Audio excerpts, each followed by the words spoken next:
last full day in Morocco. We're exploring Marrakesh, the Medina, and right now we're at Baha Palace, and it's one of the like beautiful touristy spots here in Marrakesh. So we're gonna go look around and see what we see. And they grow some oranges. They have orange trees here. So And of course, a garden. He lived here with his 4 wives and 24 concubines. After his death, of course, there is like different stories behind his name.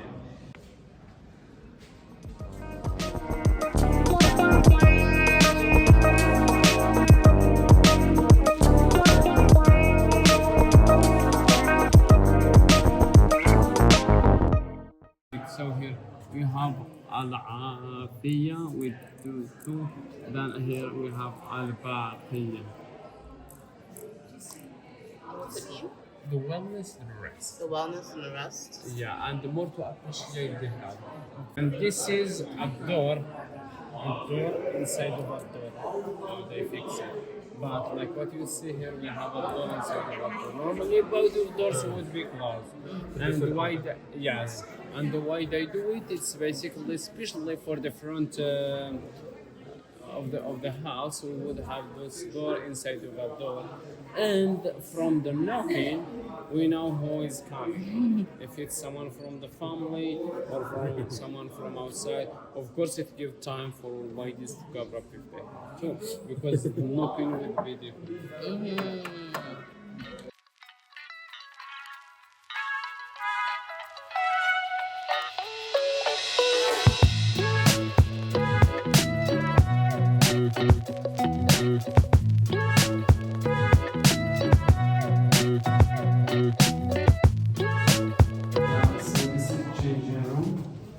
So we have the black soap, which is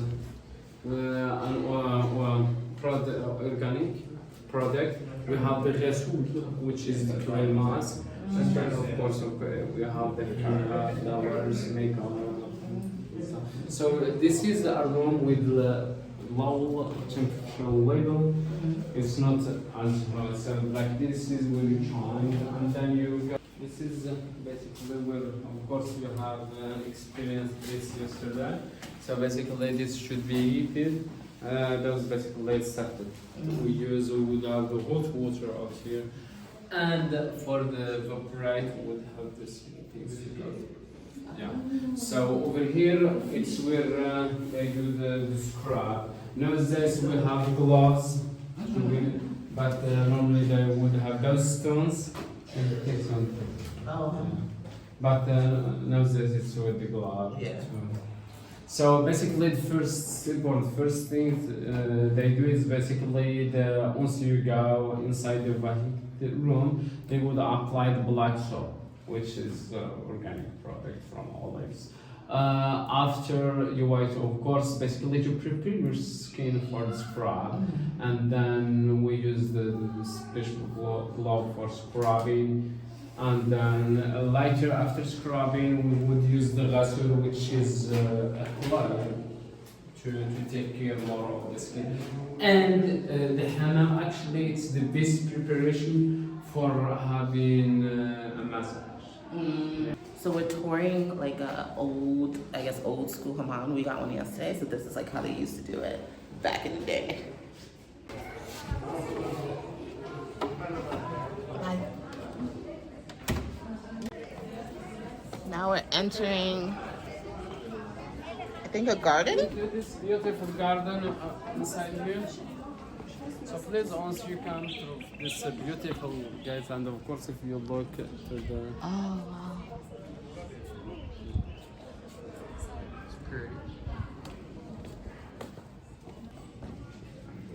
That's your view.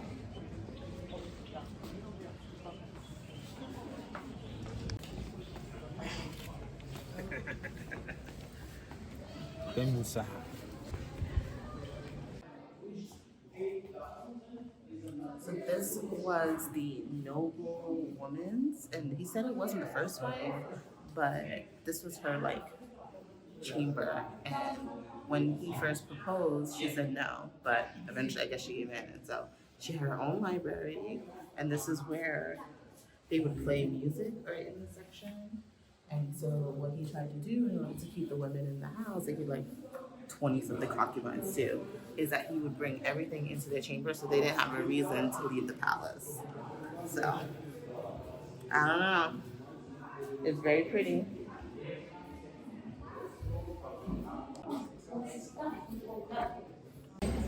Good morning, good morning. So we just visited the Bahia Palace, Bahia. Palace, Yeah.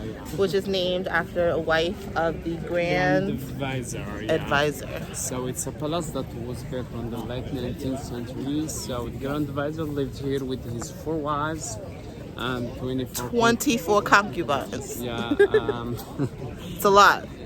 it's a lot, yeah. I mean, but if you can do it, why not? Do you want 24 concubines? Sean, do you want 24 concubines? No, honey, never. No. Are you sure, Sean? You make 100% sure, never. No. He can barely remember one birthday. That's a lot of birthdays. well, at least 4. Yeah. So after, the death of the Grand Advisor, of course, at the time Morocco was occupied by France. So this palace kind of used as the residence for the Grand Marshal Iberlioti. After it's said as one of the royal palace till the father of our current king, Hassan II, decided to give it to the Minister of Art and Tourism. And since that time, it became a site, one of the most visited palaces that we have here in Marrakesh. There we go.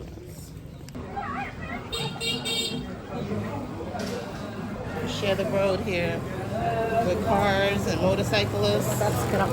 So you gotta be careful.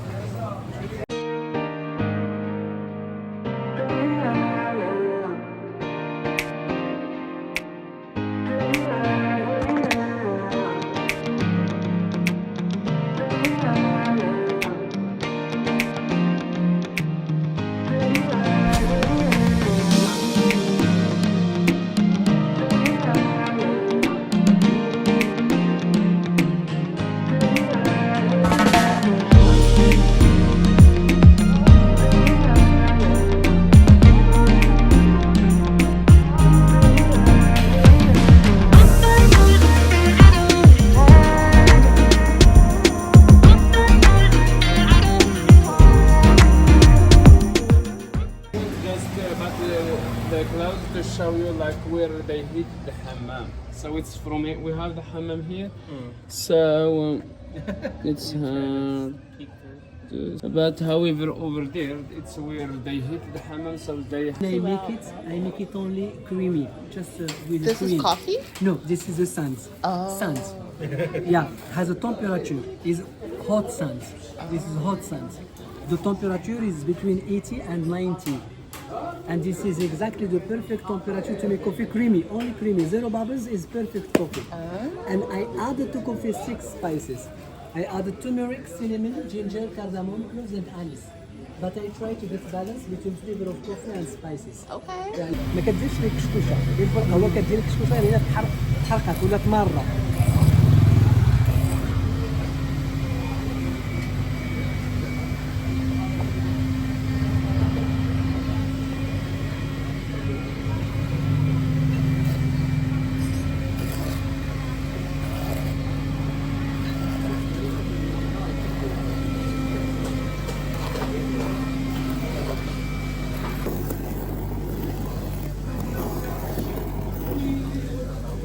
شتي كيفاش كتصيبها بنتي؟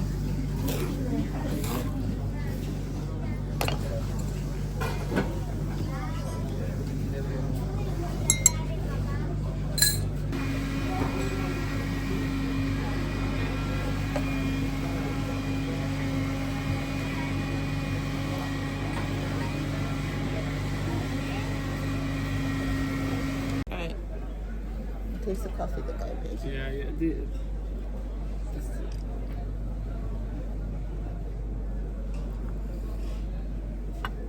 Yeah, I need sugar. People drink it black. Oh, he drinks no sugar. Straight up. Oh. Okay, yeah, maybe one. Okay. Break one. So we added some sugar. Ready to try?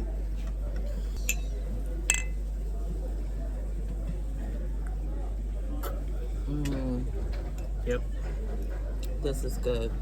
And I'm not a coffee connoisseur, so if you love coffee, come here and try it. This is the name of the place if you want to come.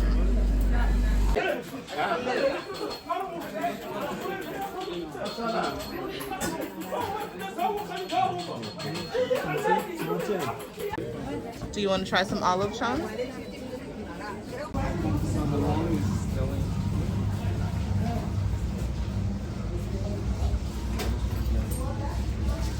So there's lamb down there, and I love lamb. And they cook it in a hole. Let me put Oh, you look. see. Oh, how long? How long? قلت لك شحال زعما كيبقى هنايا المهم حتى اللي تبي فوق ساعتين roughly about 2 hours 2 hours. Yeah. Oh, okay. Put your hand here to this. From here you can see it.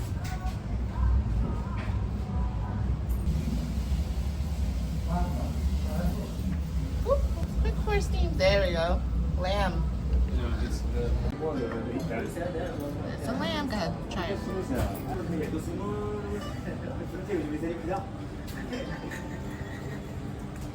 Wow.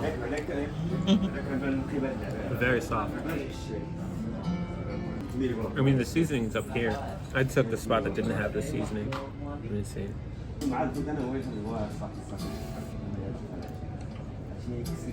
Oh, yeah. The seasoning is good. We take some bread and some lamb.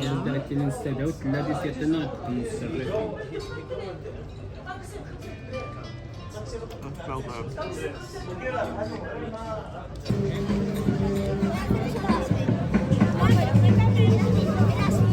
Okay, yeah, and it's get, you can get the juice here. Green tea, underscore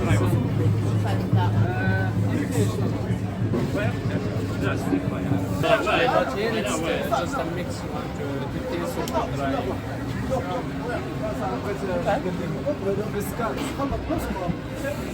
Keki. So I got a mixed juice. It has this in it. I don't know what this is. Someone tell me. Eki.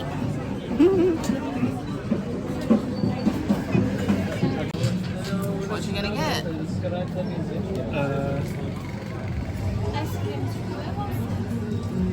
One scoop caramel.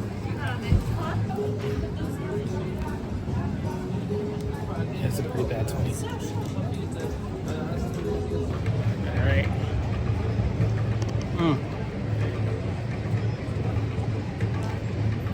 That's good. Milky.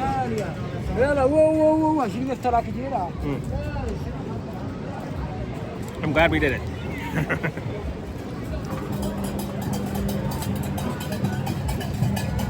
سكوير جامعة الفنا سكوير جامعة الفنا جامعة الفنا سكوير Square Jama Alfana. Oh, I got it. And it's the biggest. The most crowded square in North of Africa. Yeah, and as we've seen yesterday, so Is it your favorite? here Medina is your favorite square? it's so much. It's kind of like nice as an experience, but then after it would be just too much. Yeah, like behind. So we have that. Please, on the top of the Kutubiyya Mosque, there is solar panel showing how many energy produces. Oh, that's super smart. And please, if you might look, like each side is totally designed or decorated and different than they are. On the top, we have the green mosaic. It represents the religion of Islam on Turkey, and the one that is showing, which is this. And here, it's showing the direction of Mecca. Of Mecca. So we're in Jardin Majorelle, which was created by this French dude, French designer who came to Morocco, not Marrakesh, came to Morocco and fell in love and decided to build like an art studio here. And so eventually they built this garden, and then there's a lot of blue here because he went to like where the Berber people live, which we went a few days ago, and fell in love with the blue that they use. So you'll see a lot of blue being used here as well. And then eventually when he died, this guy named Pierre, and then who everyone knows, Yves Saint Laurent, saved the garden in this place from real estate developers, and that there's now a cafe and I think a bookstore and a bunch of other things here as well, a museum. And eventually when Yves Saint Laurent died in 2008, they donated the space to the Yves Saint Laurent Foundation, and so now everyone can come here and visit and learn a little bit on history. So there we go. Anywhere you go, give it all. Anywhere you say, anywhere.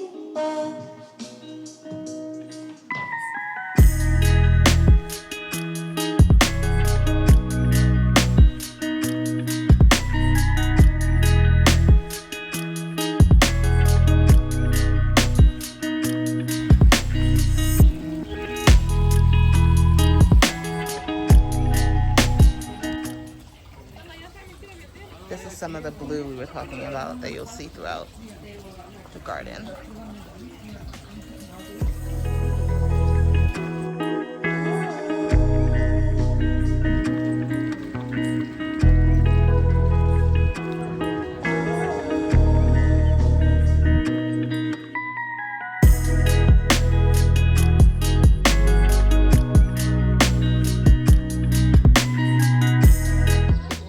This garden is now run by the Foundation Jardin Majorelle. What they do is they have symposiums, they provide grants for educational institutions, they have financing scholarships. They're contributing to numerous social initiatives in Morocco. So they maintain this garden and they do things for the community. That's basically it.